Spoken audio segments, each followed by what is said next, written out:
Hey all, welcome back. It's me, Kevin. I'm a software engineer and I run my own mobile apps business. And of course, I also run a YouTube channel, which is kind of obvious because you're watching this right now.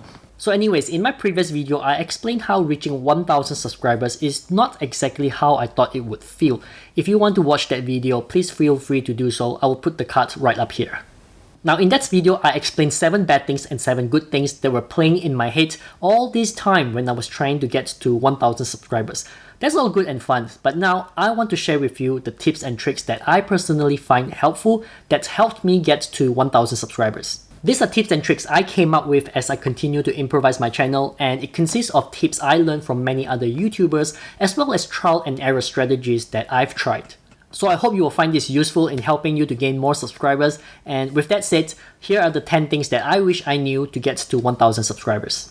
Number 1, finding the right time to launch your video. Thinking back, I'm such a newbie in this sector. When I first started, I just picked a random time to launch my videos, thinking that it doesn't matter when I launch it, as long as it is published. But little did I know that the first couple of hours after you launch your video is so very important if you want that video to get pushed to many more viewers. I am based in Australia and I upload whenever I like, a time that best suits me. But what I failed to understand was my type of content isn't very popular amongst Australians. Most of my viewers are from the US, so I need to take into account the time difference between Australia and US. At first, I was uploading at 9 PM Australian time because I feel that is the best time for me. But I got literally 0 views for 3 hours straight because it was 6 AM in the US and I was so confused why my videos aren't getting any views, and those videos absolutely bombed. All my time and effort I put into creating that video just got flushed down the toilets. So you really need to know who your target audience are and when is the best time to publish your video.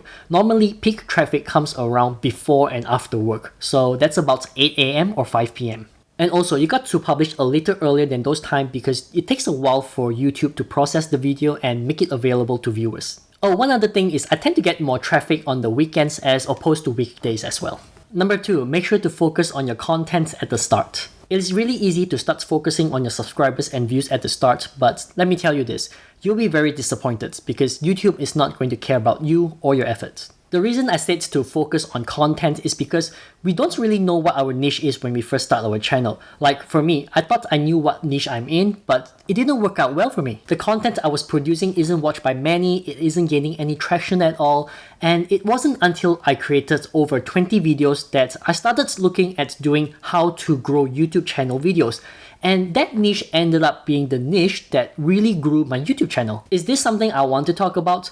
Not initially, but it grows my channel and viewers seem to like it when I talk about this topic, even though I feel like I'm not qualified at all to be offering advice and tips on how to grow your YouTube channel. So you see, the niche you ended up doing may not be the niche you originally intended to do, but listen to your viewers because they are really good at identifying your unique skills. Sometimes even identifying skills you never knew you had. The one advice I would give is whatever niche you are planning to do, make sure to be yourself, make sure to be authentic, and always offer values in your videos. Your viewers are giving you their precious time to watch and listen to what you have to say. So the least you can do is make full use of it. I find that when I genuinely give value without expecting anything in return, that's when my channel really grew by itself. Number 3, doing your keyword research. Now, this is quite a broad topic and I will cover this in more detail in a future video to help you out more.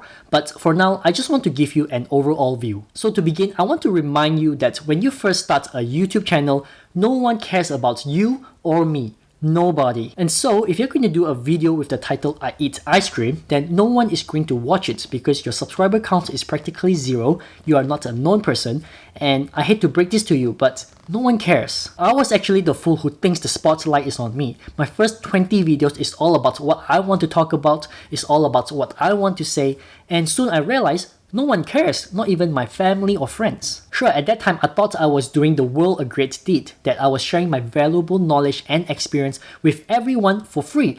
But I forgot that I am a nobody and I have no credibility at all on YouTube. So what I suggest you can do instead is research on a topic on YouTube to gauge the type of audience for it. You can easily do this by searching on YouTube. Once you found a topic, try and make a video that actually teaches your viewers something, like a how-to video, because at this stage, no one is interested in your life story. So the other options you have is to make an impact on your viewers' life instead. If you're having trouble looking for topics, I suggest you download TubeBuddy to make your keyword research a lot easier. I paid for the pro license, which is $9 a month, but if your subscriber count is less than 1,000, then you can apply a coupon code to get 50% off. So that means you're paying only $4.50 a month. I'll put a link and the coupon in my description below, but just so you know, it is an affiliate link. So if you do not want to give my video a like, or if you do not want to subscribe to my channel, then the least you can do is at least install TubeBuddy using my affiliate link, because I am as poor as a monkey. Number 4, and I know some of you will think that I'm going to sound like a broken record,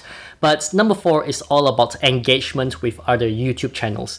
I think when I first started, when I got less than 10 views for my first 10 videos, I was searching around for advice and guidance. And the ones that comes up all the time are always advising me to create better thumbnails, increasing click-through rates, increasing average view duration. And honestly, when I have less than 100 subscribers, those advice are as good as me being in the kitchen, completely useless. Because as a new YouTuber, those are what I consider advanced stuff. Like, how am I supposed to know how to improve my thumbnail or increase my click-through rate when I just started? I mean, it is really vague, and all I wanted to know is how to increase my views and subscribers by doing something that works. So this is where I started looking around other channels, and I started watching videos from smaller YouTubers, and I left them meaningful comments whenever their videos helped me in some way.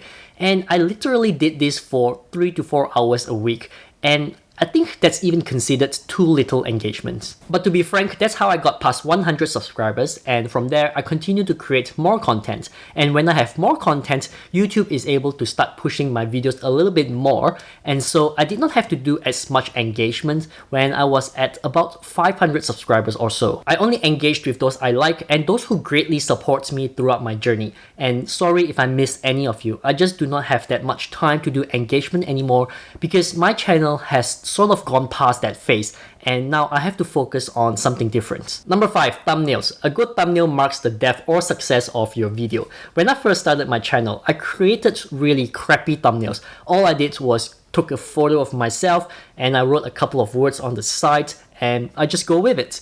Because I'm not a very creative person, if you can't tell. But my crappy thumbnails aren't getting me views, so I have to up my game, and I started using Canva. Canva is a website that gives you really good and beautiful free templates which you can select and easily create thumbnails from, which works really well for me because I'm creatively lazy. And I produced a couple of thumbnails, really nice and clean ones, and my views started improving because now it looks a little bit more professional.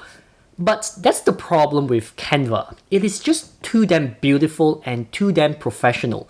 And professionalism doesn't really work that well as a YouTube thumbnail because thumbnails that shows more authenticity tends to get more clicks. What I did instead was I used a template on Canva as a base and I just tweaked it a little bit here and there to make it more clickable. So if you're like me, if you're struggling creatively, definitely give Canva a try and start from there. Otherwise, if you're really good at this, then I suggest jumping into Photoshop right away because Photoshop tends to give you a little bit more freedom to be creative. Also, make sure to add some words onto your thumbnails to grab attention. You know, when you read news articles, what makes you click on the news article is a really strong picture followed by a headline that is really negative and raises your curiosity. You need to create those sorts of thumbnails that takes words out of context. Number 6, quality. Quality is important to get returning viewers and also to keep audience retention. In my first few videos, I always thought that I have created the highest quality video ever, and I'm sure you felt that way as well. But in reality, the first couple of videos we create will be the worst videos ever because it just doesn't make sense to be able to nail everything perfectly on our first try. Now, quality comes in many forms. There is video video quality, there is audio quality, and there is presentation quality. And I think that it is not possible to get all of them at the highest quality. Even after I created over 50 videos, I'm still trying to improve every aspect of it. To improve your video quality, that can be done quite easily, as long as you're willing to spend some money to get a good camera and maybe some good lighting equipment, then you can achieve a good video quality easily. For audio quality, pretty much the same thing. Invest in a good microphone and you're set. However, presentation quality isn't something you can buy. It takes tons of practice. So unless you're already good at presenting, chances are you will not be able to retain your audience retention just because our presentation skills isn't there yet. And I have to say, that's normal. My first couple of videos were so awkward because it feels really strange talking to a camera. And I was always thinking about how others will see me. Am I going to become a laughingstock? Is my tone correct? And so much more.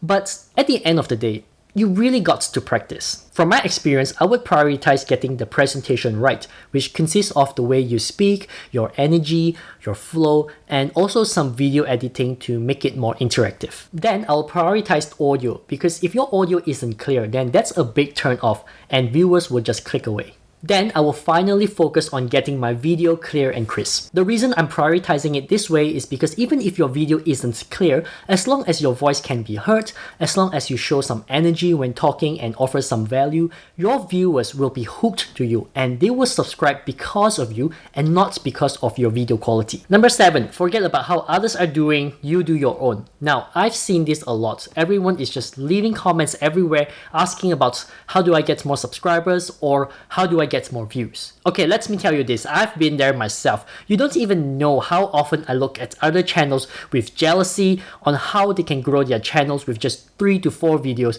and even now I'm still struggling with my own views. But sometimes we need to remind ourselves, if we want to compare our channel with others, then we need to make sure that we are comparing apples to apples. If you're comparing a channel whose niche is traveling and your niche is in personal finance, then that comparison is invalid. Some channels manage to get to 1,000 subscribers in under 1 month, some in 3 months, or for me, it took me 7 months. So does that mean I'm doing something wrong? I thought I was initially, but then when I think about it, in my first month on YouTube, my videos were getting on average 20 views per video.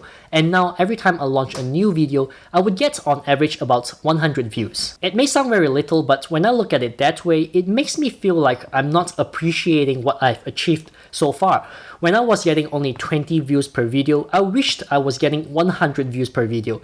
Now that I'm getting on average 100 views per video, I wished I'm getting 1,000 views per video. What I'm trying to say here is YouTube is a progress. So if you see a similar channel that is growing really fast, then there's something that they're doing that we don't know. For example, maybe they have a huge following on Instagram, which they have built for years. So it is really easy to market their channel to that audience. Or better yet, you can even try reaching out to them. Most YouTubers out there are more than willing to offer you some sort of advice. And if you do encounter those who are reluctant to share how they grow their channel, then there is something fishy about that, so don't worry too much about it. Number 8, modeling other YouTubers. And when I say modeling other YouTubers, I don't mean copy. I mean picking the best parts you like from the YouTubers you watch and learn from them. For me, I watch videos from Gary Vee, Graham Stephan, and TechLead. I learn how they present in their video, I learn how they tell their story to keep the viewers watching, I learn the flow of their video, and I implement those elements into my own presentation and turn it into a style that I'm comfortable with. I'm not asking you to copy exactly how they talk here. I'm saying that we should all learn how they are doing things correctly and find the reason why we are always going back to their channel to watch their videos, because there's definitely something that they are doing correctly here. And the best part is they've already proven to us that it works and we don't have to test things out. Some of the things you can keep an eye on are their jump cuts, their B-rolls, and especially their first 30 seconds. Keeping your viewers watching after the first 30 seconds is that's something the YouTube algorithm loves a lot. So be sure to pay special attention to that. I'm still learning and I'm still pretty bad at creating a really compelling 30 seconds. So unfortunately, I can't give you advice on this. Number 9, and this is just my personal opinion, but I think every channel should have 2 niches. For myself, talking about how to grow a YouTube channel is a topic that really attracts viewers to my channel. But at the same time, I also enjoy talking about business, personal finance, money, mindset, side hustles, and personal development. And I find that just talking about how to grow a YouTube channel can make me feel a little bit dull, as though I don't have a much broader knowledge to share with everyone. But seeing as how YouTube topics are really popular, and somehow YouTube algorithm has classified me in a way as a channel that talks about growing a YouTube channel, that means I can't stop. But at the same time, I also want to diversify because this is my channel, I can do what I want with it. So what I did is I released 1 video a week that is related to a YouTube topic, and I release a topic of my choice every fortnight.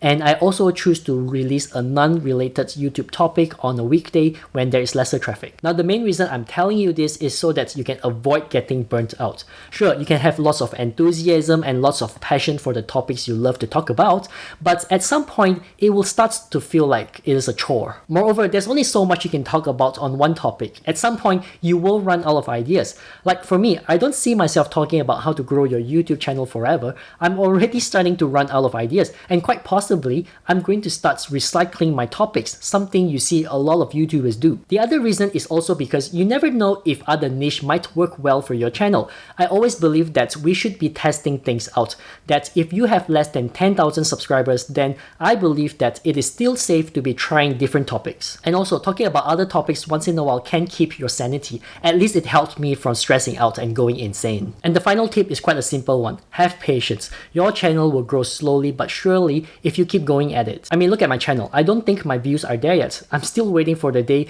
where my videos will get over 100 views on the first day. And I'm just being perfectly honest with you. Even though I have over 1,000 subscribers, I'm still struggling with a lot of obstacles and I have no solution for it yet. So just make sure you be patient and keep producing new content. But don't keep doing the same thing though. Make sure to spice things up and try different things here and there in every video. You never know what might click with your audience. Also, be sure to stay clear from sub for sub. I know it is really easy to get subscribers that way, but it is simply not worth the time and effort. It does nothing for your channel's growth. It is just artificially inflating your subscriber count, and even if you manage to get to 1,000 subscribers, you will still have a really low view count. I have never done sub for sub to get to 1,000 subscribers, even though my channel may look like it due to the low view count, but I've previously explained that in a different video, so the card is right here for your viewing pleasure. People who are subscribing to my channel have done so from watching my videos, which is why if you look up my profile in Social Blade, you can see my channel's growth is pretty consistent. You can see a channel is doing something strange when you see there's an influx in subscribers in one day and then it dies off in the next day or two. And if I were you, I would stay clear away from those channels because I have no idea why they are even running a YouTube channel. Okay, so there you have it, 10 tips to help you grow your YouTube channel to over 1,000 subscribers. I sincerely hope these tips will help you in some way, and if it did, please leave me a comment down below. But remember, in the end, to get to 1,000 subscribers isn't a walk in the park. It really does take a lot of time and effort. But as long as you focus on your content and you focus on giving values to your viewers, then your channel will grow by itself. Not only that, those people who subscribe to you are also pretty solid and they will stay because they know that with every video you release, you're always sharing some valuable information with them. Alright, please do give this video a like and do consider subscribing to this channel as well. I really appreciate it if you take some time to tap on those 2 buttons. Thank you for watching and I'll catch you again in the next one. See ya.